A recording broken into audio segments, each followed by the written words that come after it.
Hey friend, it's so good to be here with you. I'm Charlene Shire, and in these next few episodes of the Becoming Home podcast, a project from fullyabundantlife.com, where you can find me talking about health, wealth, relationships, all kinds of things going on there. We've got a free guide on emotional processing and things like that. So run on over and check that out. Book a call if you need to. But the Becoming Home podcast is a project that I do with my daughter-in-law, Joellen, and you'll see her in a minute if you're watching on YouTube. If you're just listening, you'll be hearing her chime in. But through April and May, we've been talking about April showers, bringing May flowers, and just wanting to really rethink this idea of darkness. And what does it mean to be going through times of darkness? And do we need to be feeling bad? Like, I used to always feel bad about feeling bad. In a heavy religious system, it was not, I didn't feel like I was allowed to feel bad. Like I wasn't fixing my eyes on Jesus. I wasn't being spiritual enough. I was stuck in some kind of sin or something like that. That's why I was feeling dark or something. And having come out of that, I'm learning so much more about what darkness really is, what these times of darkness can be, and how much light is actually in there that no one could ever show me before.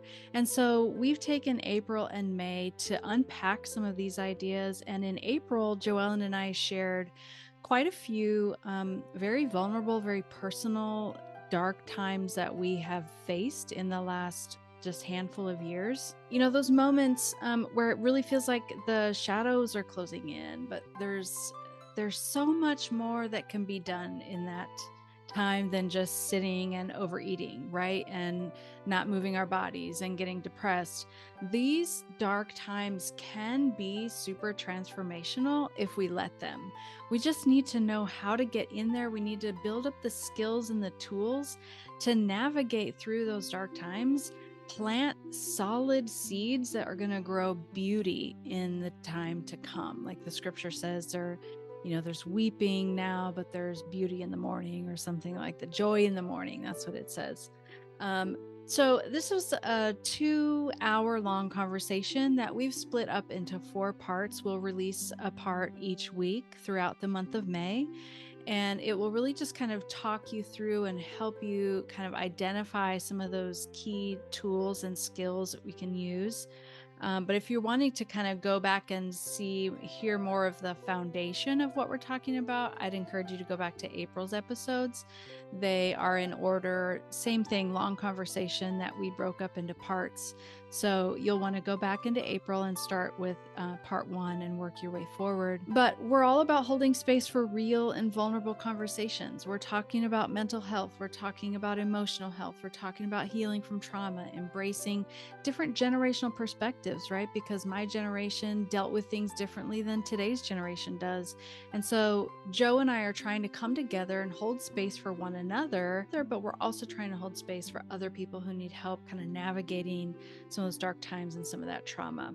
So if you are on your healing journey looking for support, tools, you're in the right place. So stick around as we explore some of these things and figure out how to turn our darkness into daylight, one conversation at a time. We've been programmed to, you see anything from the way that religion looks at feelings to like pad and tampon commercials. Yeah. And they're talking about like, oh, here's this sporty pad, or here's a tampon that won't leak while you play soccer. I don't want to play soccer. I want to go lay in my bed. Like, I don't know. Well, I guess there are some girls who are able to be super active, but I am not. Yeah. And I just, for all the girls out there who go through that, we are with you. Yes, I'm with you. But there's so much programming in society and religion of being this thing or this superwoman. And I mean, might be a little off topic of this, but like they've discovered that like women going through a period, I can't remember if it's like the physical effects or the pain, it's a man going through a heart attack.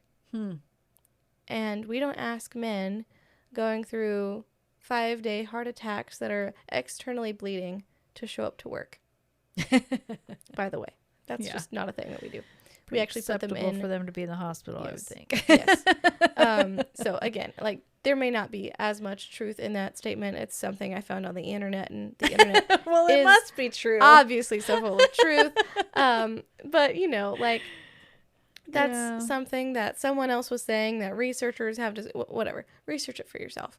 But all to say, like, we are not superwoman. We do not have to be. And we are actually not superwomen for showing up to work when we don't feel good.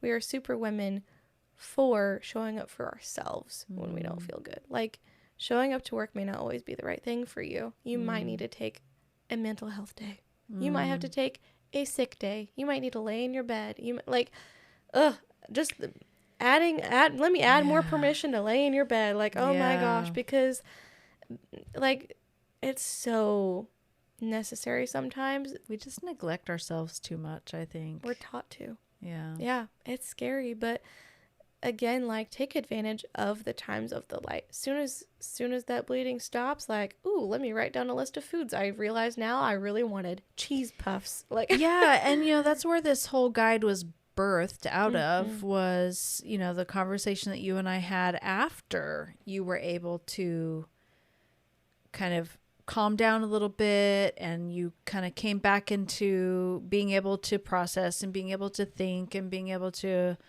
kind of, you know, journey through thoughts and feelings and emotions, where, you know, before we spoke, you were just in this place of like, well, I don't know, I can't, you know, but by the time you and I were sitting on the couch, it was a reasonable suggestion to you. Like, oh yeah, I can make a list like that, you know, I can make for Chris, that he can say, oh, okay, she can't communicate. Let me refer to the list, you know, bring her applesauce. Check, you know, like done. And then he feels like a superhuman, you know, and you're getting your needs met and all the things. But like, it's meant to be, and this guide is meant to be like helpful in both places, you know, like when you're stuck in darkness, you can go to the guide and you can find a feeling and you can get some help identifying. But then also, you know, when you're kind of in the light, or like in sort of a happy space, or like a content space, or an okay space, you can go and refer to some of the exercises and like step into those and do some journaling and talk to, you know, some of those 0 to 7 memories or experiences, or what's the word I'm looking for? Like messages. Yeah. Subconscious messages of, I'm not good enough. Like, we know, I mean, as women, we know sort of our core messaging, you know, I'm not good enough is a ginormous one that I think most of us struggle with. What are some others? I mean, just this, I don't know exactly how to describe this, but it is that idea of that we need to be putting out this certain amount of work, or that we need to, it's the self-neglect of, we need to show up for everybody else first. We need to be the caretakers. Yeah, put myself last, or like I'm selfish if I take care of myself. Yeah. We were even talking about that, me and my sisters, and we definitely did not all agree, which was okay. But it was just funny talking about how, you know, some of us viewed like that statement, you know, oh, put others first. It was almost triggering for me, and one of my other sisters were like, like Blech. the fixed That's another fixed eyes on Jesus moment. We're like, what? Nope. And I think my other sister, who she's married, has like 5 kids, she's awesome, she was kind of able to step in this moment of like how of appreciation for that, of like, oh, well, like in my marriage I've found, you know, like it's important for me to put my husband's wants or needs before my own, but that doesn't mean that I just lay down and be a doormat, you know. And so like it's hard to kind of put there's a lot of perspective there, but I think some people can kind of find a balance there, and other people, like probably myself and my other sister who really didn't like that statement of, I'll put others first, will find more freedom in I need to be first. Just because what we were taught 0 to 7 was that, like, be the doormat, not just put others first, like also care about other people's needs, but like literally be a doormat, vacuum and dust and clean and care and love and all the things out of everybody else before you even think about yourself, or you're a selfish little whatever, turd. Yeah, whatever. But instead now we have to live this life of, all right, I'm not going to neglect myself. I'm going to care for myself. And actually, in order to not go back to that state of doormat-ishness, I need to put myself first. Therefore, I will have the energy and the love and the care and the genuine desire to then care for other people. I mean, you live so many years as a doormat and you want to be the door. Yeah. You want to be the first thing. And I think in many ways we deserve to be the first things that we care for. You can't pour out of an empty cup. Yeah, I think it makes a big difference living for others when that's reciprocated. Like when you're, especially if you're in, I think it depends on the context or like what type of relationship we're talking about, right? So if it's a spouse and I'm constantly just pouring myself out for that person and that person doesn't pour into me, that if it's not reciprocal, there's a problem. Like that's not going to last very long. Or you're going to be able to pour yourself out, but eventually there's going to come a time where you'll start to resent. You'll get resentful and bitter. Like there will be some of that grows, I think. I don't know anyone who can just do that their entire lives and not get anything back. But I think, I don't know. I feel like that's what's really hard in religion, Christian religion for women, is that has been the culture. Yeah. And so women were in a certain generation in the religious world were raised to be content pouring out for your husband and your children and not getting anything back, because it was like, oh, if that's the ultimate for a woman, that's the ultimate union with Christ. Does that make sense? Yeah. Like that's when you are almost like Mother Teresa status. Oh yeah. Them, because like if you can just be like Jesus, because that's what Jesus did. He poured himself out till he was bleeding. Have you bled for your husband and your children yet? I don't think so. So keep going. I do monthly, actually. Like literally, I have that thought or that memory somehow of like, I think I heard it from the pulpit, not directed at women, but directed at us as Christians, that like we haven't bled for our neighbor. So quit complaining and be more like Jesus. You know what I mean? Like you will never attain the level of sacrifice that Jesus showed on this earth because you're imperfect. So whenever you complain about wanting something or needing something, enter fix your eyes on Jesus. Yep. And just do the thing, do the sacrifice. And by the way, self gets sacrificed first. Because if you're wanting anything for yourself, it's just selfish, because Jesus never wanted anything for himself, which is a lie, by the way. Hey friend, pardon the interruption. I just wanted to give you a heads up that the Becoming Home podcast, a project from fullyabundantlife.com, is a free podcast. We don't monetize it, but we do ask that if it has encouraged you, if you've got some tools out of it, or if you just want to support Joe and I, run over to buymeacoffee.com/the Becoming Home podcast and buy us a coffee. It's really easy. It's really fun. Our coffee community there is growing, and we'd love to have you there. The coffees are $5 each. You can buy as many or as few as you want. But we did also start a membership site. If you're watching on YouTube, you can see back here what the site looks like when you find it. You'll see Joe and I's faces there in the front, a video clip there. But yeah, the membership site is going to be updated. We just started it, so we don't have a ton in there yet, but our plan is to put new content every month there that we don't put out anywhere else. So we, like last week, Joellen and I had a really great, just very generic conversation, and we recorded it, and we're not posting it. We're just going to have it in the membership site. So it was a pretty intense conversation about relationships and young marriage and difficulties, which actually we both are in a young marriage at this point. So it was a really intense, really beautiful conversation that found some really great stuff out of it. So we're going to put it there in the membership site. And that will be, where we keep some of those little more private, maybe a little more vulnerable things. So if you want to jump into the membership site and grab some more tools, grab some more content, or just show us that you support us and want us to be successful in this journey, we would really appreciate that. Thanks so much for your time. Thanks for listening to me ramble on about coffees.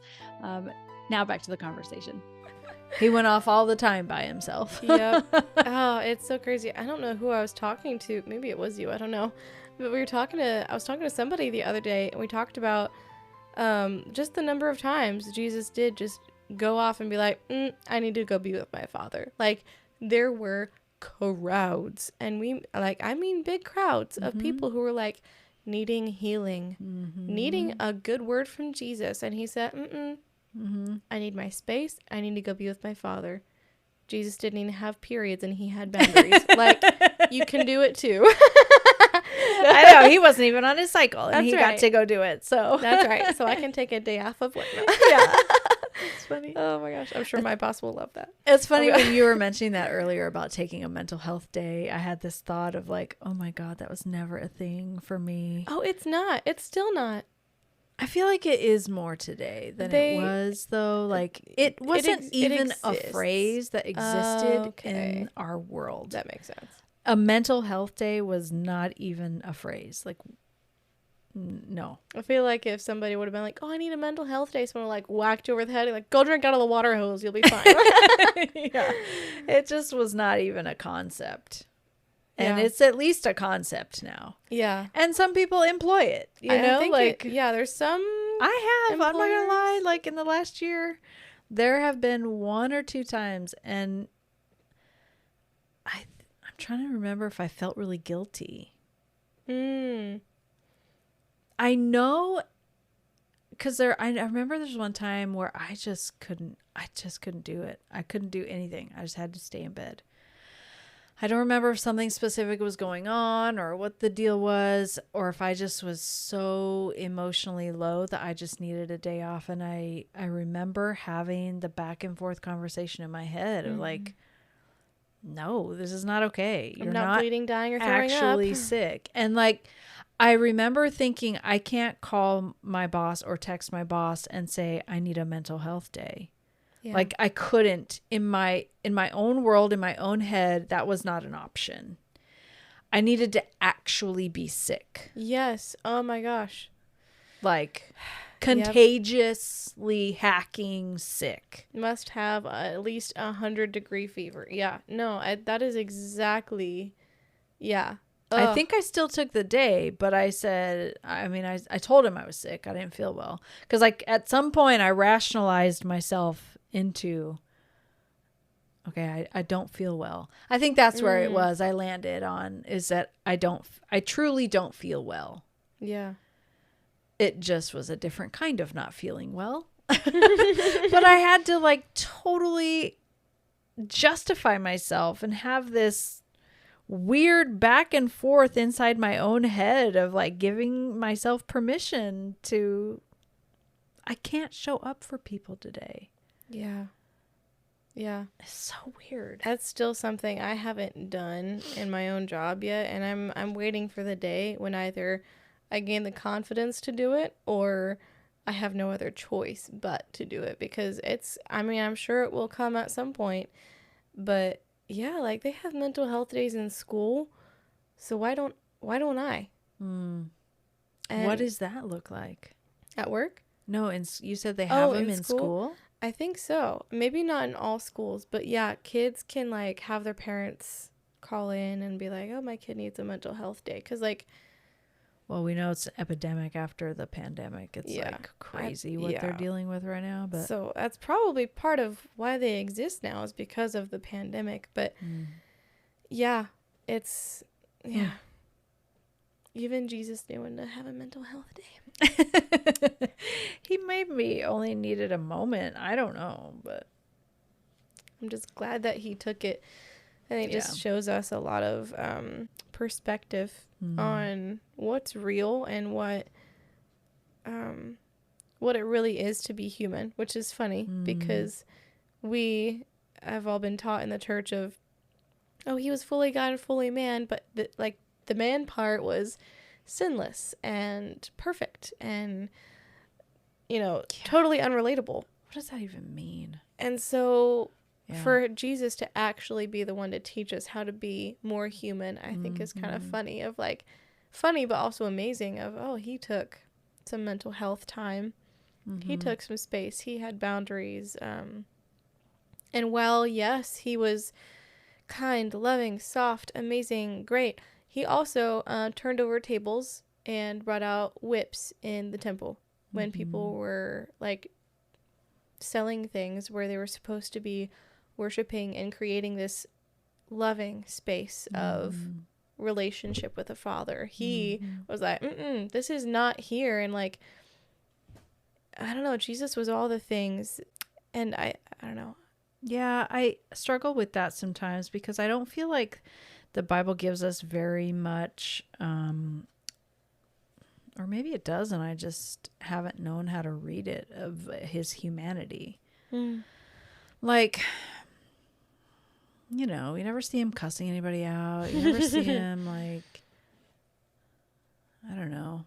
Maybe I just need to go back and kind of, what's interesting, I find interesting, and this is maybe a side topic and I might edit this out anyway, but when you go to the Bible with an intention to see something, like if I go to the book of John and I say, okay, I want to go read the book of John because I want to see the humanity of Jesus, I'm going to be looking for ways that Jesus was human, instead of going to the Bible and just saying, I'm just going to read the book of John and see what happens, right?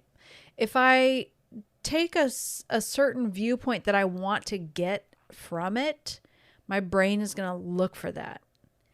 The same thing happens in our lives. Ooh, this is getting into quantum stuff. We're not editing this out. This is coming. Okay, so I had mentioned that I've been reading books on quantum physics and quantum mechanics. And science, so like quantum physics used to be called just a theory. And in some places when you go online and you research, it still is called theory because there are like different camps. Okay. And there's a traditional scientific camp, the kind that we learned about in school, where you can measure something and only by what the results are, like the results will tell you whether it's actual or not, or true or not, or, like if it can't be measured, it's not real, that kind of thing. Does that sound accurate or familiar?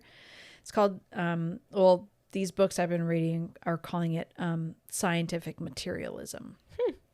So like there's the scientific community that really focuses on what you can see and measure and things that are tangible. And so they think that this other scientific community who is looking more at energy, what you can't see, that's all theory. That's all like maybe that exists, right?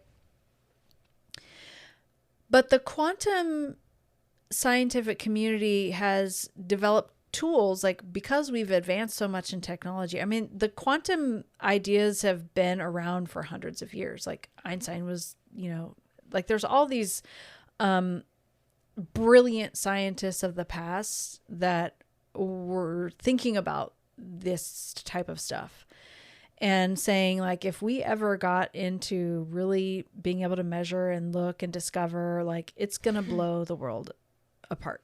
That's crazy. And it's happening. Like, in our day, it's happening because we've progressed so much in technology that we now have tools where we can actually see things happening.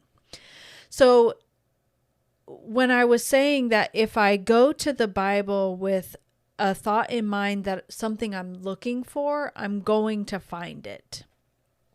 Things are going to stand out to me. And we in the religious world may have just said, oh, well, that's just the Spirit showing you something. That's just Holy Spirit, like, revealing something to you that you're ready to see, that you're ready to hear. So the Spirit shows it to you. It was always there. You might just have missed it because you weren't ready for it. Okay. So there's this thing called the double slit experiment. I think double slit experiment. And basically it proved that particles, which are small. So we used to think that the building blocks of everything was the atom, right? Like, it has a photon, it has an electron, it has all the three things, and that's the building blocks of it. Go back to 5th grade science class. I don't know, go look it up. But even smaller than that, on a subatomic, underneath atoms, everything starts out as energy. And there's potential energy, so like pre-energy. And because what they also have found, I don't know the names of the tools that they've discovered this with, but they've also discovered that energy is like this tiny particle that pops in and out of existence so fast, like it's here and not, here and not, here and not, here and not. But it's like so fast, it's not visible, right? So that's where I think this potential energy idea sits, is like there's the potential for everything. So the double slit experiment was this moment where scientists were able to discover that these particles of energy have two states. One particle can behave in two different ways. It can be like a marble and be in one place at one time and like boop, like pop against the wall. The double slit experiment had like a wall in the background. Okay, so like here. So like, say this is your wall. This is one slit, like a hole in the screen. So like if this thing right here is a screen against a wall, right? Mm-hmm. This screen has two holes in it that would get through the screen to the wall, right? So a particle, an energy particle, can do two things. It can be like a little marble and go through, because they did it with one slit first. And so with one slit, they saw if you threw like a crap ton of particles at the screen, some of them would go through the slit, right? And so against the wall, you'd have a bunch of particle marks on the wall. The rest would be on the screen. Mm. Well, they also discovered like wave patterns. So think of water hitting this opening in the screen. It would create this weird ripple effect on the other side of the screen. And so on the wall, you would see like the point of impact against the wall would be where the ripple was like straight on. And then, as the ripple goes out, you see on a lake, how it's round. So like the hardest point of impact, or the straightest point of impact, I should say, has the hardest, what's the word I'm looking for? Pattern. Okay.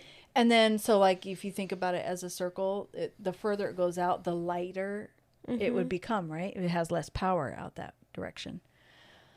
So that's what they saw, right, with one. And then when they had 2 slits, 2 holes in the screen, the marble kind would have, it would have a pattern against the wall that showed just from here, and then the rest were on the screen, right?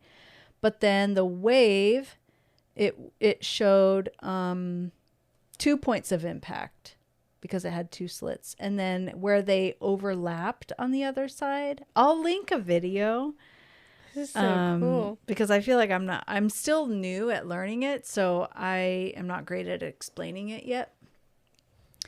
But so with the wave pattern, there would be 2 points of impact, right? So if you think of throwing 2 pebbles in the lake, they're both going to make ripples. And so where those ripples meet each other, that's a new point of impact. So there's all these different heavy spots, heavy impact areas. And so basically they discovered that particles can do both. These energy particles can be like marbles, or they can be like waves. They were able to figure that out because of this experiment and how it showed on the back wall. Well, then they were like, well, which particles are going through as marbles and which ones are going through as waves? Like, how do we decide? How do we know? And so they set up a camera, or like some kind of measuring device. I don't know if it was a person or like some kind of device that could observe. And the moment that the particle was being observed, it wasn't a wave anymore. Wow. It was just a particle, or just like a marble. And it would go through like a marble instead of a wave. So this double slit experiment, and again, please go find the link and watch the experiment where they explain it way differently and way better than I do. But essentially, it was an experiment that helped them to identify the fact that an observer changed the behavior of the particle simply by observing. And so that's where we come back around to, if I go to the Bible and say, I want to see X, I'm going to see X. Oh. And the same thing will happen in our life. What we focus on is what comes to us. And so and this is everything we've talked about previously about neural pathways and neural networks. The more we travel that path, the more we beat down the grass on that pathway, right? So the brain just naturally goes that direction. It's easy for us to go that way. Eventually, grass doesn't even grow there anymore. It's like the 2 tire trucks through the field, tire tracks through the field. And so it's the same kind of thing. What we put our focus on is what we experience and what we bring into our life. And so if we can learn these skills, like some of the ones that we talk about in the guide, if we can learn these skills of becoming aware and paying attention and observing and giving a name and giving a space and giving a voice to these things that we've experienced in our past, or these things that we go through, these messages that keep coming up, then we have the power to change the perspective. Like, where our perspective lands is what the direction it'll go. Mm. And so if I choose to sit in dark or shadow side emotions, if that's where I'm putting my focus and my attention, then I'm cultivating more of that. But if I'm able to change my perspective and my focus to light side emotions of love and gratitude and honor and cherish and value, if I can look at my life through those lenses, then I'm able to recreate my viewpoint on my life, and I can even go back and rewrite old memories and bring that perspective into the memory. So like say I've got, instead of reading the book of John with a perspective, I'm going to go back and look at a particular memory from my childhood that's maybe especially painful. And I'm going to look for love, honor, value, worthy, cherish, gratitude. And so when I bring those into that memory, I'm able to almost inject those and rewrite that memory in my brain, because my brain is just looking for evidence. It's not actually that smart, like in the traditional sense of smart, how we might think of smart. The brain is not doing the things. The brain is responding to me doing the things. The brain is just it's an organ doing what it was designed to do from 0 to 7. It's just looking for evidence of that framework. And so now that I'm older and I'm an adult, I have awareness of the fact, I have conscious awareness of the fact that I'm seated in a different place. I get to choose the seat that I view my life from. I can sit in the garden of my shadow emotions, or I can sit in the garden of my light emotions and choose those as my lens and redefine or recreate my life going forward. I can even recreate my past because I can take those lenses into my past experiences and rewrite them. It's like rewriting software on a computer. Like Dr. Joe Dispenza, I know I've mentioned his work before on the podcast. Like he has this whole book about how they have all these scientific tools and things that they like put all, the patches on, and they measure the brain waves and all the things. And they've been able to show the process of rewiring and even like on a physical level, not even just your emotions, but his story is so powerful because he was in some kind of accident and he was told he'd never walk again. And he employed this brain work, this energetic brain work, and he regenerated parts of his body. That's crazy. It's like, if he can regenerate parts of his body that medical people told him he should write off completely and just get a wheelchair, pal, because you're never walking again, like imagine what we can do just with our emotions. Thanks so much for joining us on the Becoming Home podcast. On behalf of Joe and myself, we want to thank you so much for investing your time here. Don't forget, you can head over to fullyabundantlife.com and grab more resources, grab a free guide on emotional processing tools. It's packed full of information over there. The guide has over 100 emotional words to help you identify exactly what you're feeling, more than just happy, mad, sad, grumpy, hungry, whatever. 100 words or more to help you really identify what's going on inside of you so that you can really process that better. Exercises to process. It's giving tons of information, somatic, where the emotion may be trapped in the body. There's loads of information in that guide, all for free. So fullyabundantlife.com, you'll see it right when you click on that website. And then if you need other information, I've got tons of stuff there for you to grab. So head on over there. Thank you again for being with us. We'll see you next time.